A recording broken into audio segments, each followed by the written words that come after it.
as my studio audience, you can tell that I'm a little bit different to most people. For those of you at home who think that there's a big hole in the lounge, you're not quite correct there, but I'll just enlighten you on the subject a little bit. I actually have no legs.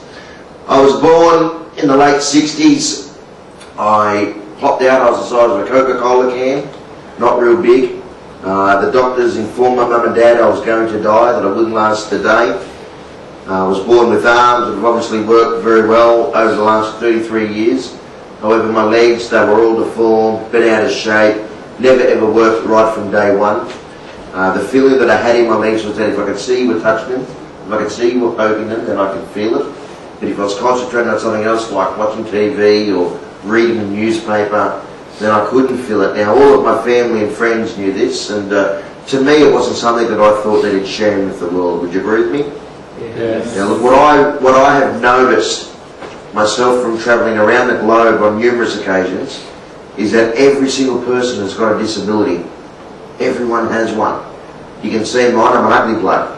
Every single person has got you should see David's tie, that's really bad, it's a big disability. So, every single person's got one, but it doesn't matter if you might have asthma, you can't see asthma, you might have epilepsy, Crohn's disease, your kidneys or your liver might not work too well, nor might your heart, your eyes, your ears. Just because you can't see it doesn't mean you don't have one. It doesn't have to be an out there in your face physical disability like mine. There can be any type of disability, and it is any type of disability. Now, when I was born, the doctors told my mum and dad I was going to die, that I wouldn't last the day.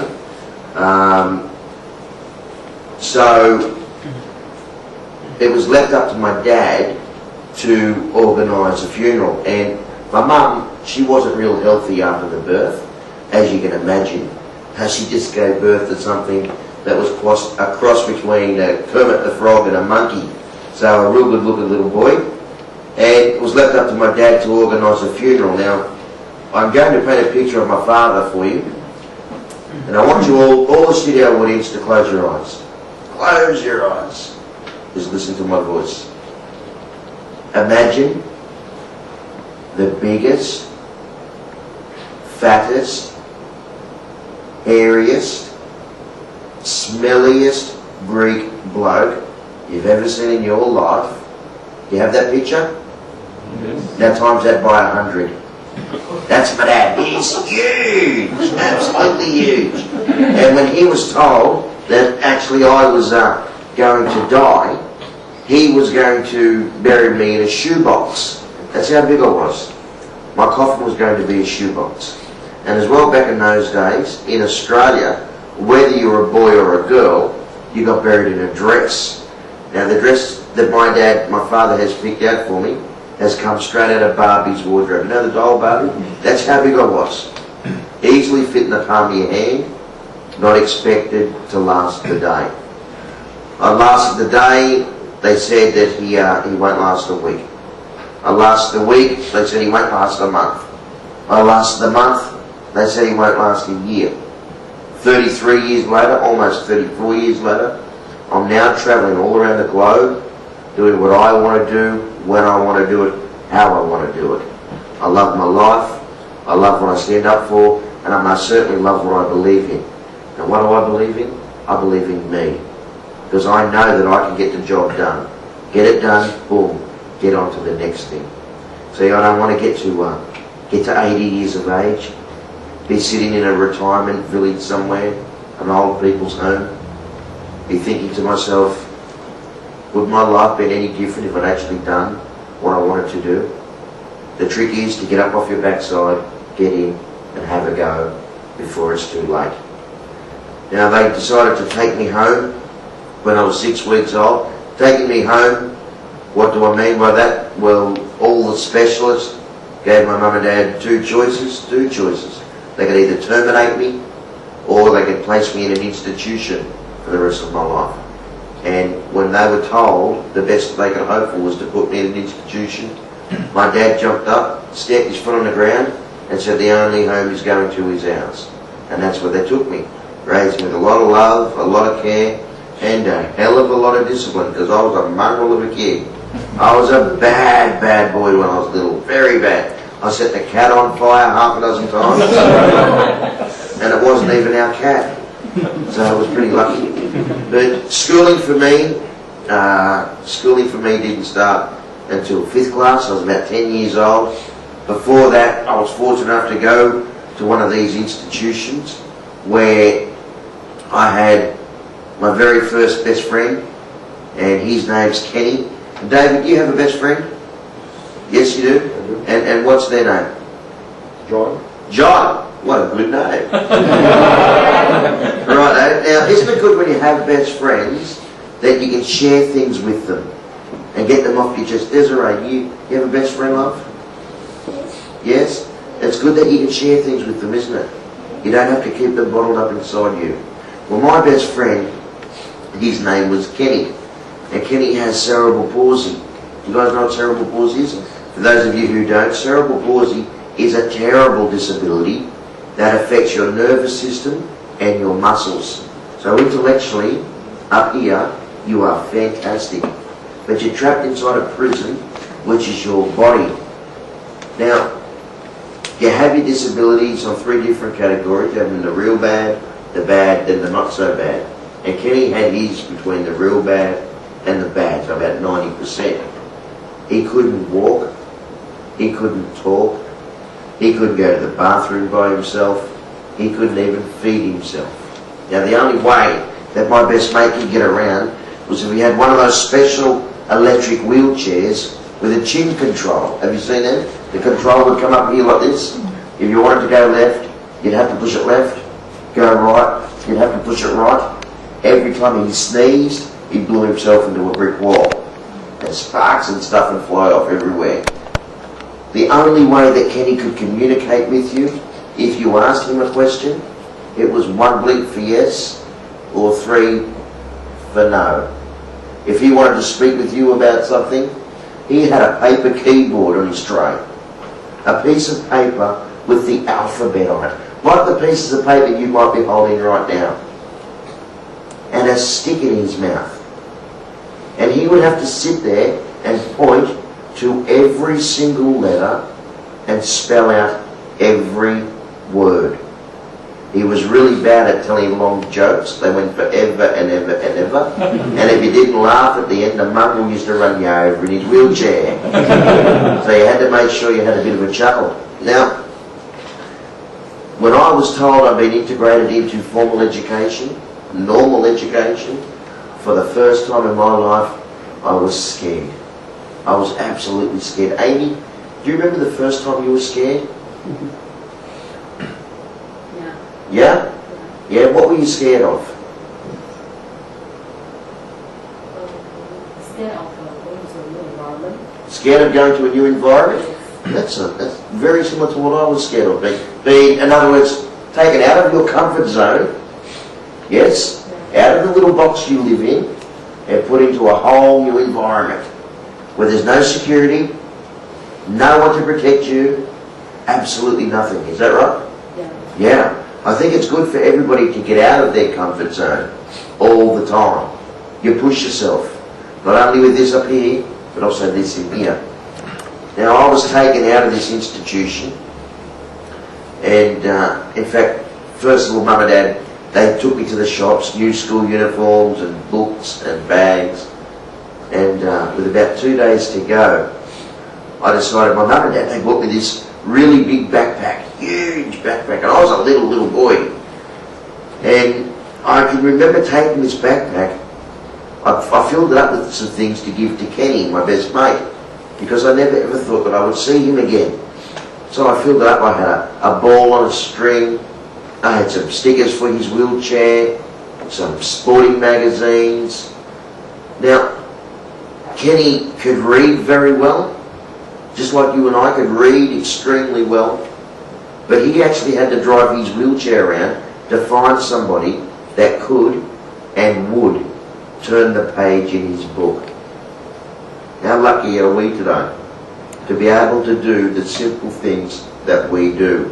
How much do we take for granted every single day? I'm unloading everything out of my backpack. And I had this idea in my head, you know, when little boys get good ideas, they get up to a lot of mischief. They're either going to go and burn something down or get really, really dirty. Well, this particular day I had this really good idea, and I tipped everything out of my backpack. And I reached up and I undid Kenny's seatbelt, and I lifted him out of his wheelchair. Now, in all the years we spent together, that would have been the first time I've ever seen him out of his wheelchair. Then I tried to shove him into my backpack. I tried to shove him, place him into my backpack, because I didn't want to leave him behind in this place. This place was the most horrible place in the world. And only 12 months ago there was one in Sydney, Australia that was closed down. It was closed down because in the last 2 years 8 children died. And I would love to say that it was from their disability, because to me that would be natural causes. But the truth, it was lack of care, malnutrition, poor hygiene. There was a little boy in this institution who was 12 years old when he died, and it was written in his report he was bathed once a month for 12 years. Imagine that. Imagine you guys at home or in the office tuning into this webcam now. Imagine the state of your skin, your hair, your mouth. My skin's crawling now just talking about it. Most of us, you and I, we would have 150 baths or showers in 5 months. 5 months, not 12 years. Thank heavens this little boy died. He's not suffering anymore. This institution that I went to with my best mate, there were kids in there never ever knew how to use a toilet. They would go to the bathroom in a corner of a room somewhere. It was a really bad smell. There were people in there that had really bad disabilities, that bad that they lied in bed their whole life. No one ever took them outside. They never had the sunlight on their face or the rain fall on their body. Let me ask you, when was the last time that you took a walk in the rain? When was the last time that you left your comfort zone, your house or your office, and walked in the rain? It is one of the most pleasurable, simple things that you can do. It's magic. Next time it rains, go for a walk in it. Don't send me the dry cleaning. Bad luck. Go for a walk in the rain. You will love it. They had, in this place, they had cockroaches as big as your fist. They had rats the size of Shetland ponies. You know what these rats used to eat? These rats used to eat the feet and the toes of these kids that lied in bed. That's what they used to eat. Imagine me walking past that door and seeing these kids every couple of days and not being able to do a thing about it until now. You know what these people who used to run this place, you know what they used to say to me? If you tell anybody, we are going to come and kill your parents and then the rest of your family. If you say that to an 8-year-old, he's going to be frightened for the rest of his life. So here I was, dragging this backpack up the cold, lifeless, lonely, loveless corridors of this institution. Here's my best mate Kenny, inside, with one arm sticking out the side of the bag. He was. I couldn't get him all in, so he had one arm sticking out the side. Here I was. Here's Kenny, screaming away. I make it out to the footpath, and I'm dragging it down the concrete. Here I am. Here's Kenny. Then all of a sudden, from nowhere, there was this voice. Hey, John! She was a woman, by the way. Nice deep voice. Let me tell you about this one. She had a huge growth on her nose. She might be like that really bad auntie you don't want to know. You know, she had a huge growth on her nose. She had hair growing out of her ears. She was that fat. She had skin overlapping her socks. That's a pretty picture for you now, isn't it? Hey, you know that's not how you carry your back. What the hell is that? Kenneth, is that you? He had a good laugh. I've never ever heard him laugh like that before. This lady has bent down to pick up the bag. I've dragged the bag along the concrete. I've worn a hole in the bag. Kenny has fallen straight out of that hole. I have dragged Kenny along the concrete. I've worn a hole in his forearm, shoulder, chest, chin. Now that may not mean a lot to most of you or you at home, but because of me not taking responsibility for myself and my actions, this little boy now, for 2 weeks, had to get somebody to push him everywhere he wanted to go. And remember, in this place, nobody cared. So he was either locked in a room or sat in a corner for 2 weeks. I went home that afternoon. My dad found out what happened, so he made sure by the time he'd finished with me that I was missing a bit of skin off my body. Because my dad believes, which is now my #1 golden rule of life, is that you treat people the way you wish to be treated. Pretty simple. I'm pretty sure you understand what that means, yes? Yes. You at home, I hope you do too, or in the office. You might be having problems with your work colleagues, you know, or maybe your staff, or whoever it is, your family. You treat people the way you wish to be treated. And everybody wants to be treated with respect. Everybody does. However, most people think you buy respect in the local supermarket. You don't buy it, you earn it. From there, I ventured on into formal education, primary school. Good old primary school. Now, if you ask kids today, you know, what is their primary school like, and a couple of them might say, oh, you know, I'm being bullied, or I'm being called names. And Amy, do you have kids in primary school? You don't have kids? Oh, sorry, love. What about you, David? You got kids? Big kids. Big kids. You got grandkids? Grandchildren. How old are they? 5 grandchildren. Fuck, he's not in primary school then either. I'm not having much luck here, am I? Desiree, do you have children? No, you're only a child yourself. Lena? Yes, I have a 5-month-old granddaughter. Do you really? Aren't they beautiful at 5 months old? Oh, yes. Does any of you have children in primary school? You do, John. What a good name. Do me a favour, John. Take off your tie. We don't want ties on in here. Relax. Yeah. Take it. The man behind the camera, get that tie on. Relax. I'm on the couch now. It's good. Take it easy.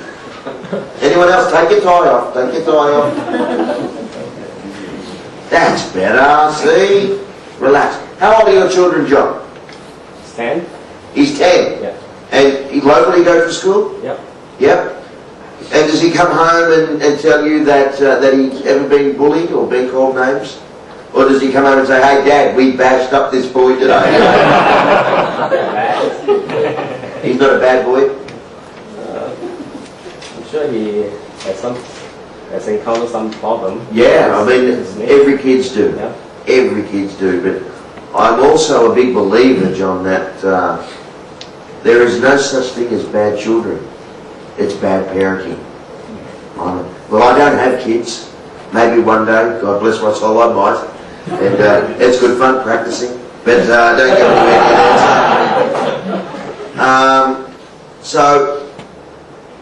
But I was a kid once, and I've got the best parents in the world, so I can tell you now, being blessed with the best parents in the world, and I honestly do believe one of my favourite movies of all time is called Boys Town. It's an old black and white movie with Spencer Tracy and Mickey Rooney as a little boy. And Father Flanagan, which is Spencer Tracy, his number one line in the movie, there's no such thing as a bad boy. And to me, there's no such thing as bad children. I do believe it is bad parenting. So I'm tipping that your son has pretty good parents. And you're pretty understanding, yes, to his needs. Am I right? Try to be? Yes? Is he understanding to your needs? Yeah. No! Get to the room! Is that right? Now, I hope that your children today are having a little bit more fun than what I did in primary school. I had a little bit of fun, but I guess because of my disability and me being different to all the other kids in the school. See, my first week in primary school, I was 10 years old, and I was chased around the schoolyard by half a dozen bullies. And they caught me, and they tied me up with rope. They put tape over my mouth. They picked me up, and then they threw me in a rubbish bin. However, what they did next was set the bin on fire. If it wasn't for a teacher doing playground duty, I wouldn't be here today speaking with you in this room, speaking to you at home or in your office. I wouldn't be here doing that. Here I was stuck inside this bin. The smoke was bad. The heat. Gets pretty hot here, John, doesn't it? In the summer? Even in the winter it gets hot. The humidity's pretty high. You want to know what hot is? If you're at home, or when you go home, turn the oven on 300. Wait half an hour, then stick your head in there. David, don't really do that, mate. All right? I'm only joking. Don't do that at home. Don't do what Uncle John says. No. Now, smoke was bad, the heat was intense. The sound, 23 years later, I lie down to go to sleep. And I'm still having nightmares of those flames roaring through that bin, incinerating everything in its path. Food scraps, paper, then me. All of a sudden the lid lifted up. One female teacher saw what was going on. She reached in over the flames, pulled me out of the bin. Her dress caught on fire. She put herself out, untied the rope, removed the tape, and by the time she'd done that, that bin had burnt to the ground. I was the luckiest boy alive that day. From there they kept a close eye on me in primary school. Then I ventured on into high school. There were 1,700 students when I started high school. That's 3,400 legs, 3,400 legs, and one pair of arms sharing the pavement. I had to learn to look out for me, I had to learn to watch out for them, but it wasn't all that bad, because this is where I also learned to look up all the girls' dresses. Oh, you liked that one, David, didn't you? No wonder your shoes are very shiny. Anyway, don't go there. Now we had this class. Sorry, guys. We had this class. One day we had this relief teacher come in, and she didn't know what to teach us. So she came in and shut the door, turned out the lights, and pulled down the blinds, and made us sit there and watch her riveting slides of her holiday in New Zealand. Whoa! There's a lot of sheep in New Zealand. Halfway through the lesson, I was busting to go to the bathroom. You know when you get that pain in the stomach, girls? You know what I'm talking about? You have to go, Desiree, you know what I mean? So, it's okay for you guys, though. I mean, you guys can cross your legs and wait another 3 days, you know. I'm a bit unlucky. I mean, look, what am I going to cross, you know? Maybe cross my eyes, you know. So this particular day I was busting, no one could see me. So I put my hand up. Teacher didn't see me. So I did what I thought was the right thing to do. I stepped down off the chair, walked outside. I got outside, I closed the door, I sat down, and I looked at my hands. 3, 4, 5 thumbtacks in that one, 6, 7, 8 or so in that one. These so-called bullies of my class, in the dark, had thrown all pins and thumbtacks under and around my chair. Why didn't I stop?